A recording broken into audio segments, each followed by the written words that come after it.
Where are you calling in from today? So I'm here in Nashville. I've never been there. Do I have to go or can I skip it?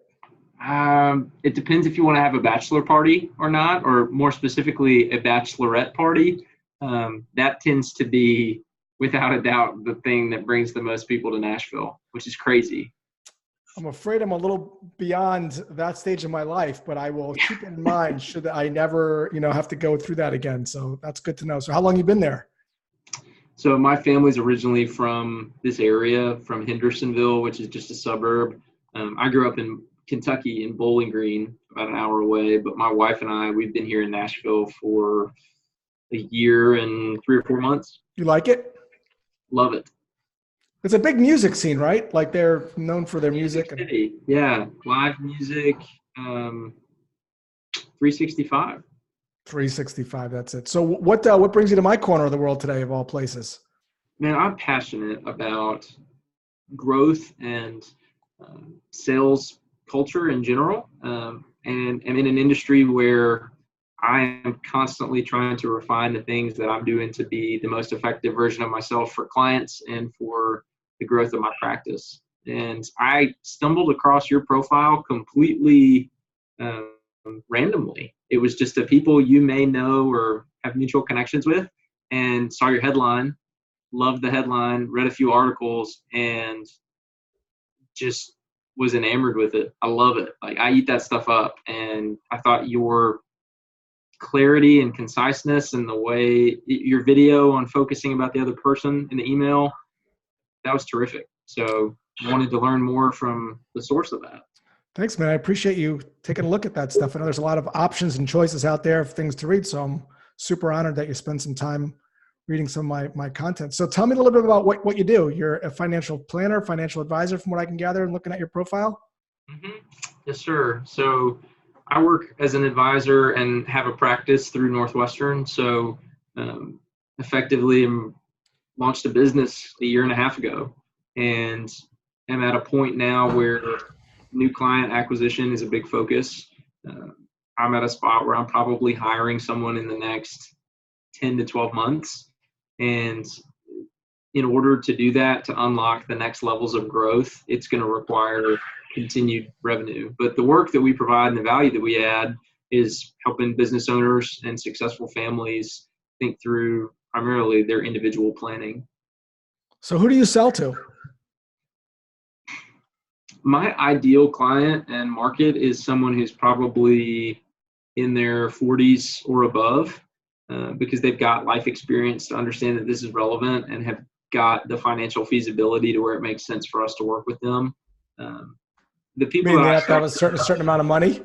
Not necessarily in like a hard cap number. More than anything, it's based off of the capability to cash flow save or have assets built. Okay. If you don't have a ton of assets, but you can save money, that works great. So the people who I found appreciate the work that we do the most are in higher income earning brackets, because they have the most issues with taxes, where planning makes the most sense and adds the most value. Beyond that, it almost, to a certain extent, takes money to plan with finances. And so I am really passionate.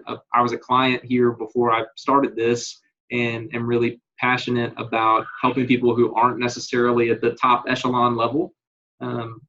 But that said, you can't build a practice exclusively off of working with teachers and expect to be able to still be here. Totally. And is the model, from based on my understanding of the industry, there's two models. There's a pay me for my time model, and there's a percentage of assets under management model, or there's a blend. Like which one are you in? So we get paid in a few different ways. We do comprehensive planning, which is just a way of saying insurance and investments.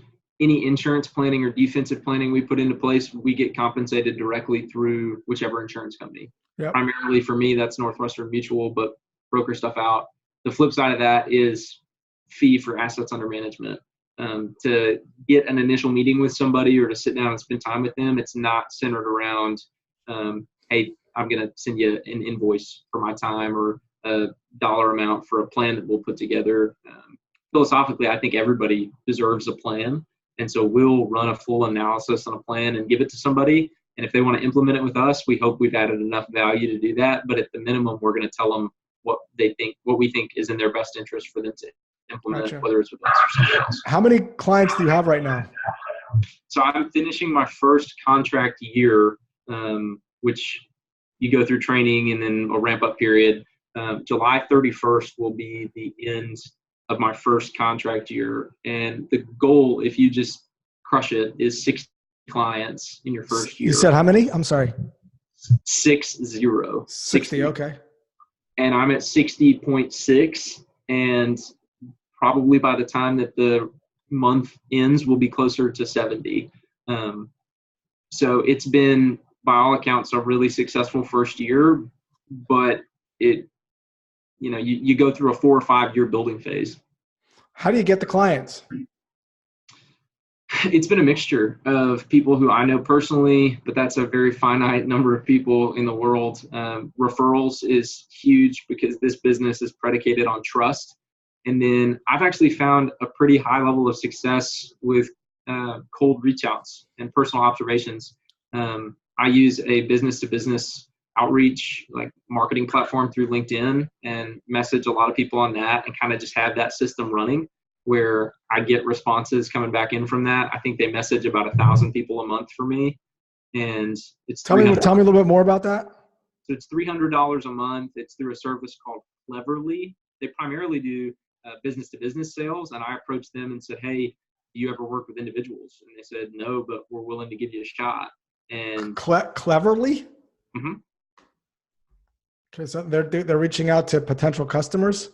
Right. So they use my LinkedIn Sales Navigator, and I've given them parameters, and we've come up with language and outreach, and they'll send the first connection request. And then when someone responds, they'll send the first, hey, thanks for connecting, message. And then at that point, people reply or not reply. Through that process, I've acquired 7 new clients here in Nashville in person who otherwise I would have had no shot at connecting with. And that's been really profitable. It's paid for itself on the year already and have done it for 2.5 months. So they're reaching out on your behalf. Once someone accepts the connection request, how does it go from connection request to conversation? They will send out after a connection request. So once they accept the connection request, which is generally somewhat high level vague in the intro of, I'd love it to be more personalized, but if you're going to do that, it has to somewhat be more, we work with successful professionals like you. We want to share a few ideas. And from there, it's a copy of language that we've been tweaking the past 3 months because I think it needs to be a living, breathing iteration. And after reading your and watching your video, it really made me consider, is this me focused? Is this others focused? I was getting a lot of good responses, but maybe 8 or 9 times throughout the course of responses, I was getting, I don't even know what you're reaching out for. Well, the thing got to be careful with mass reach out. The thing got to be really careful about. I'm not a big proponent of it at all. And the reason I'm not a big proponent of it is you have to understand what's happening when people aren't responding. Right. So let's say you have 5 or 6 responses or 7 conversations or whatever you have.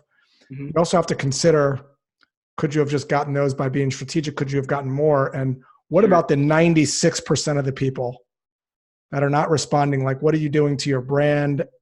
Because a first impression matters. In addition to that, the services like that you're using, just as an FYI, just so you know, they do violate LinkedIn's terms of service. And so you do run the risk of being able to be banned from the platform. They'll warn you a couple times and kick you out for 4 or 5 days, but very clearly in their terms of service. And I know the guys over at LinkedIn, it's just not permitted. These people will tell you all sorts of reasons why they're special. But LinkedIn, I have emails from them saying these services are just not permitted. So it's not a question of, can you do it? Sure, you can steal music. You can do whatever the hell you want to do. But it's also like on your conscience, like you're doing something that violates the platform's terms of service. And if I'm in financial services already, and where trust is so important, and I'm kind of doing things like this, I don't know, something just to think about. I know you said you got in 6 or 7, meetings and revenue from it. But there's also a cost of the risk involved of what you're doing to the other 96% of the people that are, that are actually hitting the spam button. Because when you get a LinkedIn connection request, because I get, I don't know, 60 or 70 a day.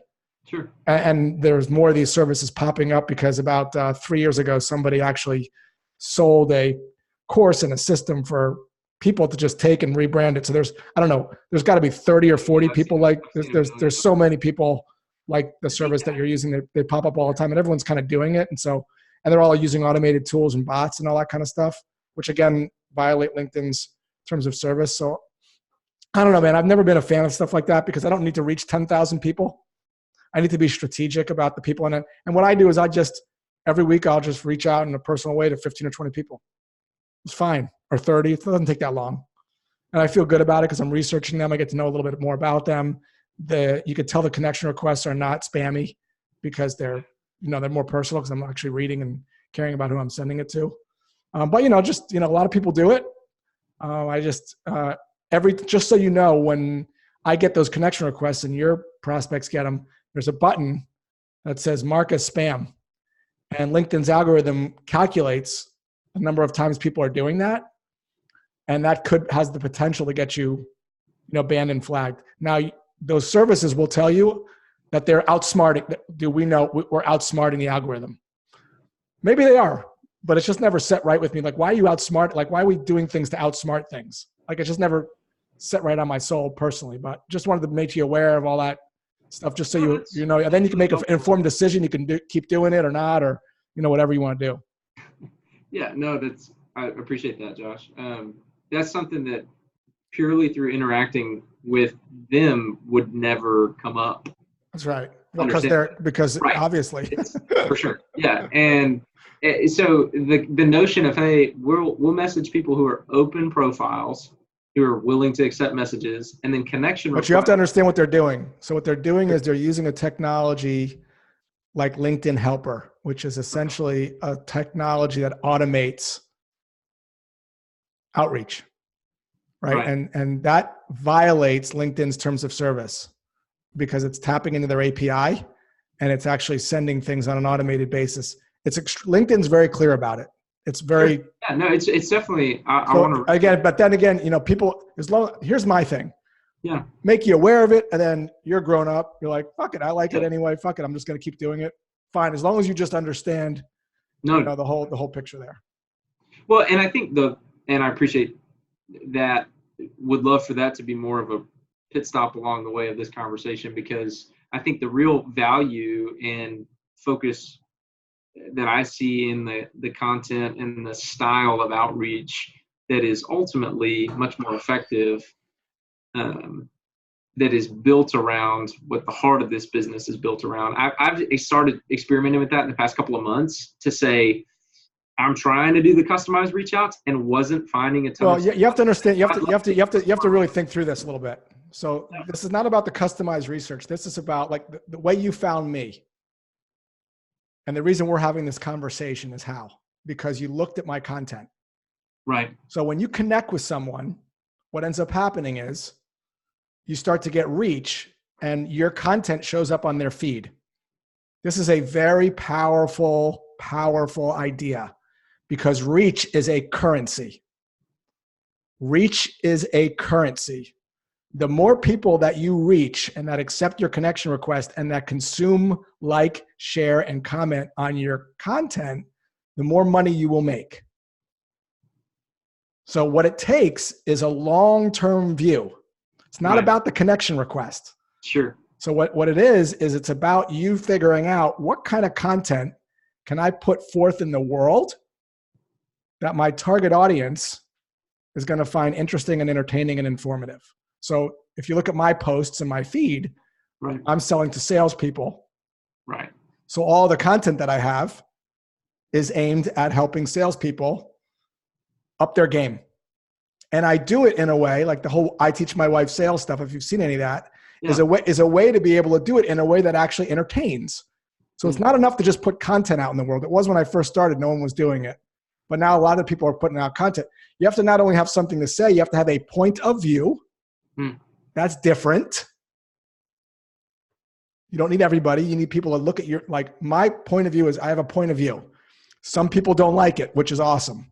Some people do. I have a tribe. And then you have to know how to communicate in ways that are easy to understand and entertaining. Right. Because at the end of the day, you have to be interesting. Yeah. And you have to know the skill, the $1 million skill is knowing how to produce content regularly and consistently. Sure. And if you do that for 2 or 3 years, you'll have what I have, which is a steady flow of people like you're coming in. Right. And a percentage of those people will buy my products, and a percentage of those people will hire me as a consultant, coach, or mentor.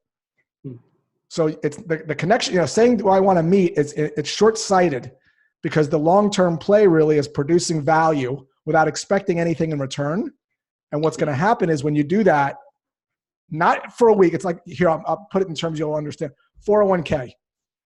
If I'm 25 years old and I'm putting money in my 401k, I'm not seeing anything.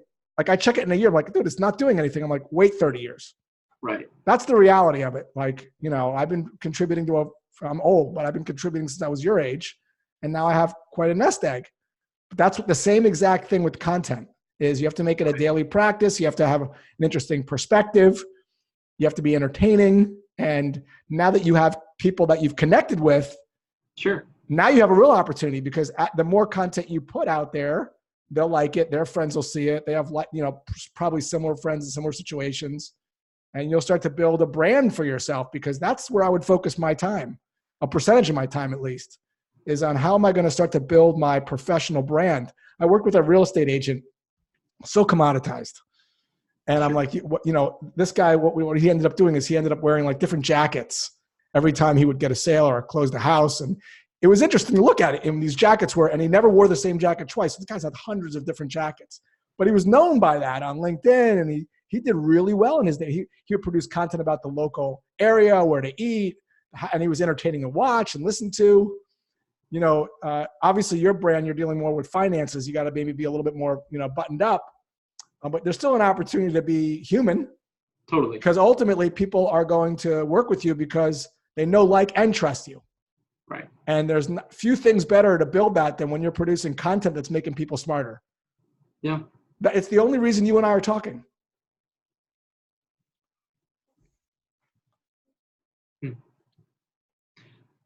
The consistent action over time that builds the results, I'm curious as to what that might look like. You've got the cogs turning in the back of my head.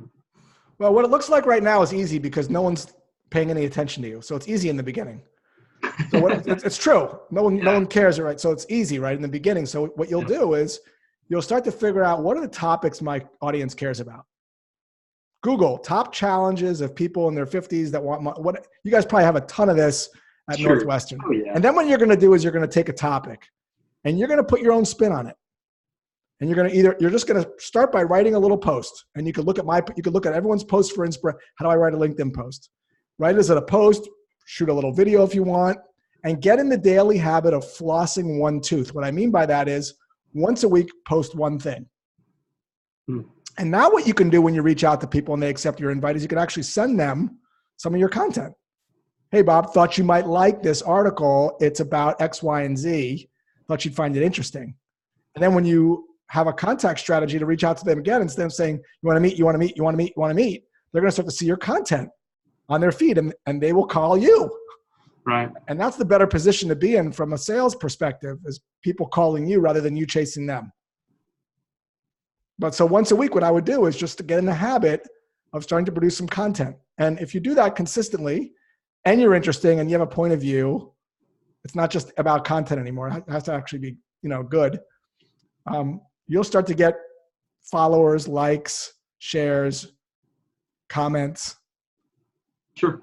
Like, so for instance, I regularly post content, 15, 20,000 views, likes, massive amounts of reach, but it's taken me 4 years.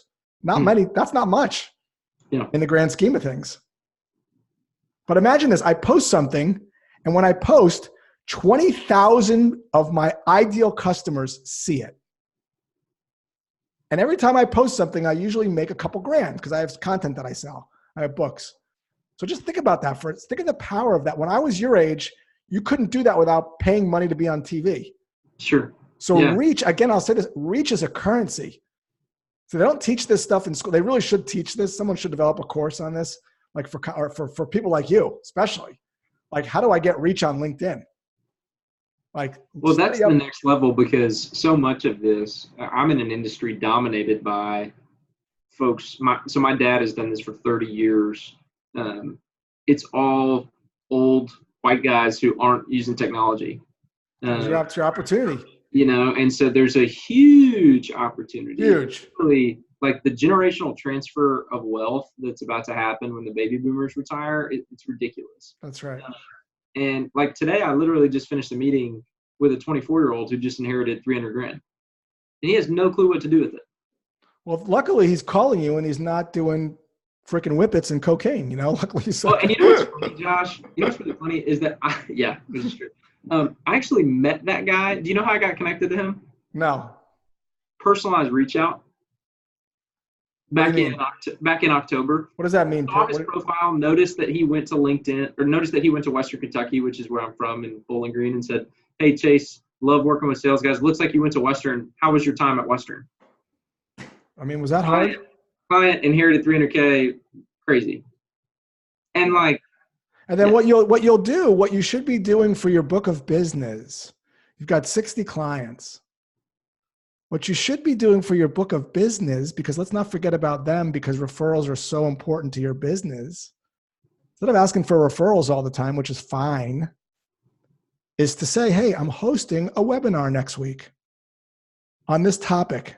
And you go Zoom and you pay 30 fucking bucks. Yeah. That's how much it costs to do a webinar. And you send it to your 60 people and they join, you have a conversation and you record it and you put it on your YouTube channel and then you chop it up using iMovie, put it on your feed. And this is another source of content for your website, which right now is your LinkedIn profile. But you can also put this on YouTube and then you're giving value back. And then at the end, every once in a while, you can say, hey, if you found this interesting, we're doing another webinar next week. Would you like to invite any of your friends?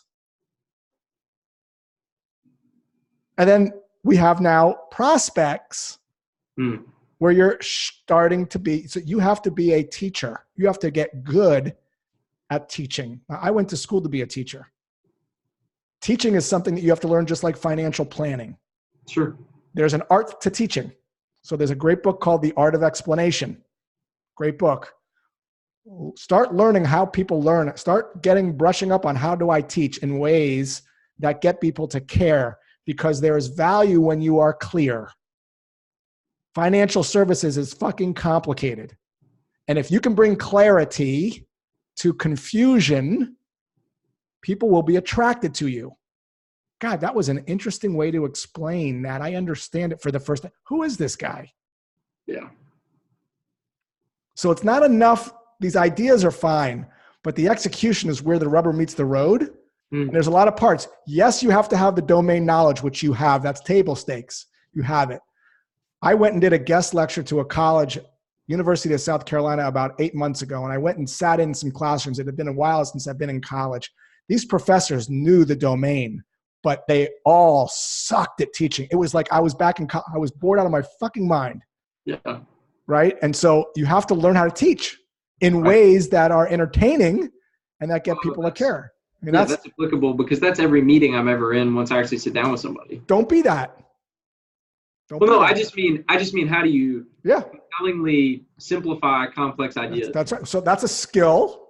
Sure. You have to learn. Right. Because it's not something that people take teaching and explanation for granted, which is really a tragedy because so many people lose sales. Lost in translation, yeah. Because they're just confusing. And when you confuse people, it takes up too many calories and I'm out. Yeah. I'm out. Yeah. So you got some things you could do. Like it's never been a better time to be you, my friend. I mean, this takeaway from this session for you is reach, content, producing some webinars for your existing, like what are you doing to give back? to your existing book of business so you can attract them, have them continue to stay with you, and have them bring other people in rather than saying, can you refer me someone, which is fine. Hey, I'm doing another webinar next month. Every month I do one. Since it's tax season and it's, April's coming up, next month is this topic. You make yourself a little editorial calendar. Biggest problems people in their 50s face with money. I don't know enough about what it is that you do, but Northwest Mutual probably has this laid out somewhere. Their marketing department probably has a bunch of stuff, but you're going to put your spin on it. Maybe you have a whiteboard. If you've seen some of my videos, I use my TV, my magic TV with my finger. Like, this is all mechanisms to entertain. Yeah. I mean, I can make these same sales points in a boring way, or I can do it in an interesting way. Sure. So I choose the latter. Yeah. Exactly. If I was boring, we wouldn't be talking, because I would be a white circle in a sea of white circle salespeople talking about sales. Right. You want to be the red X that stands out. Right. So Dale Dupree is a copier salesman in Florida. Okay. What's interesting about Dale Dupree when he first came on my radar was that Dale Dupree was the copier salesman of the year for 10 years. And I'm thinking to myself, a copier salesman. Right. There's nothing more commoditized than selling copy machines. How is this guy stealing copy business? I have to find out, so I called him. And he told me something really interesting. I said, Josh, I'm not a copier salesman. I go, what are you? He goes, I'm the copier warrior. Now, what are you talking about? Takes out his business card, and there he is, holding a sword in his branding, fighting against jammed up copy machines that spew ink and long wait times when you need customer support. He's the only copier person that created his own commercial that he sends to prospects. If you go to copierwarrior.com, you'll see it. Okay. When he reaches out to people, he doesn't do a mass LinkedIn connection request thing. He sends his prospects, which he carefully selects, a brick. Actually, is a sponge that looks like a brick with a note. And the note says, if you've ever wanted to throw a brick at your copier machine because it was jamming up, but you didn't want to break it and get in trouble, use this brick instead. Here's the directions. Pick the brick up with your right hand, aim, fire, and call me. I'm Dale Dupree, the copier warrior. And that, my friend, is why Dale Dupree is the #1 copier salesman. Now, I want you to look at that for inspiration, because you have an opportunity. You are working in a sea of white circle financial advisors. Last week, I had one knocking on my door, literally. Guy knocked on my door, had no idea who he was, and he's pitching me, Josh, I want to look at all your money. Now, if he would have said to me, hey, Josh, I'm running an educational session. I'm a new guy, I'm 23. There's some financial things that might not be on your radar, purely educational. Would you like to log in next week and check it out for 20 minutes? Sure. Not accept my connection request. Can I, look at your portfolio? Who the fuck? I don't even know who you are. Yeah. I have no idea who you are. So look at Dale Dupree for inspiration, because you have an opportunity when you combine the education with some personality. You have an opportunity to do what I've not seen anyone do in your industry, right? Which is to make people feel something. Yeah.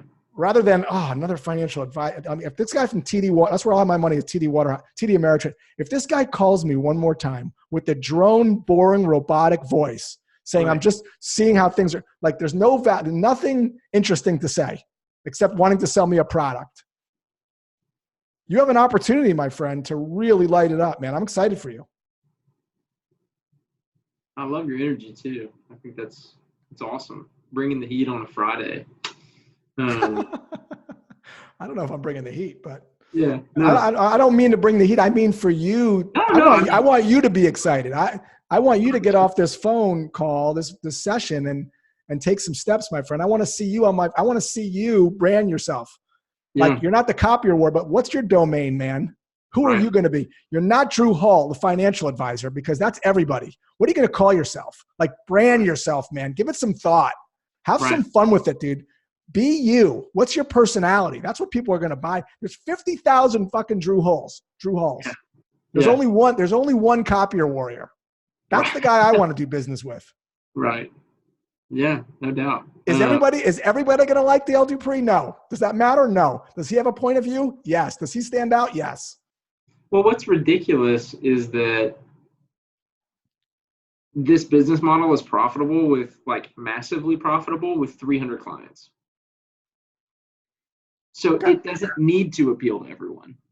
It needs to appeal to the right people, which is the whole point. Yeah, but also, dude, I mean, 300, don't worry about that. Just whether, 300, you could have 500, you could have 800. Well, no. I just say that to say your point of you don't need everybody. You don't need everybody. Right. You don't need everybody. That's why I'm getting back to our beginning. Right. The Dale, and this again is your decision, dude. The Dale Duprees of the world, and there's a lot of them out there. I'm in that camp with him. I'm not as talented as him, in my opinion, but he's not sending out automated LinkedIn connection requests because he would never do that to his brand. Yeah. See I like the fact that you're challenging me on that, because I totally agree with you and think that there's a lot of validity. What's difficult is to look at the bigger term vision and say, hey, you're going to walk away from something that just got you a good amount of business, knowing that there's you could get that business anyway. 100%. And I would argue maybe more. I would look at it differently. I would look at it, yeah, you got business, but you could have probably gotten that and more. And what are you doing to the people that aren't responding? Right. You're kind of pissing them off.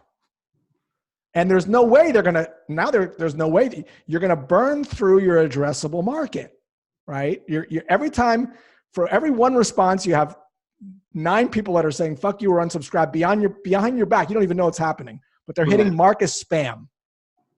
Yeah. And when you do that, you erode one more person from your market. And like you said, you only need 300. What are you doing, man? Yeah. Right. So right. That's the thing. But again, dude, your call, buddy. No. And you could do both.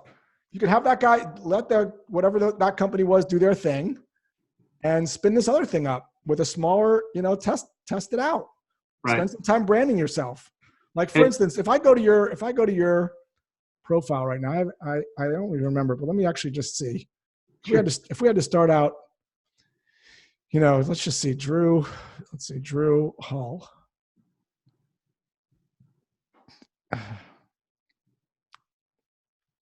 That's not terrible. Financial advisor. I helping clients intentionally pursue financial simplicity and excellence. So I would challenge you a little on this. Sure. When I talk to one of your customers, yeah, you have 60 of them. Mm-hmm. And I would ask them, why are you happier after working with Drew? Would they say, because he's helping me intentionally pursue financial simplicity and excellence? No. That's marketing googly gook language. So what I want you to do is I want you to ask your customers, what problems went away as a result of working with me? Why are you happier? And you're going to start to hear language that they're going to say. And I want you to start using the customer's language. Open up, start a Google Doc called Customer Lingo. You have 60 clients, man. Start asking them those questions. How'd you know you wanted to hire me? Why are you happier? What problems went away? And start a lingo library and collect their language. And use that language in your outreach. LinkedIn, on your website. By a website, I mean LinkedIn profile and eventually another website. Sure. But get away from formalized, jargony, taggy stuff that doesn't really say anything. Right. That's another tip for you.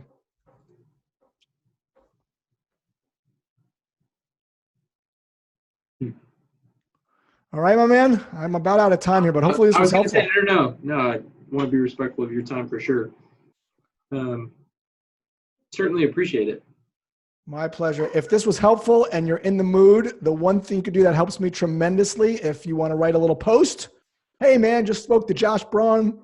Right. This is how he helped me, and you tag me. That helps me tremendously. If not, I completely understand as well. Hopefully this was helpful for you. Yeah, no, 11 out of 10. Love All it. right, man. Have a good one, boss. Good stuff. Thanks, Take Josh. care.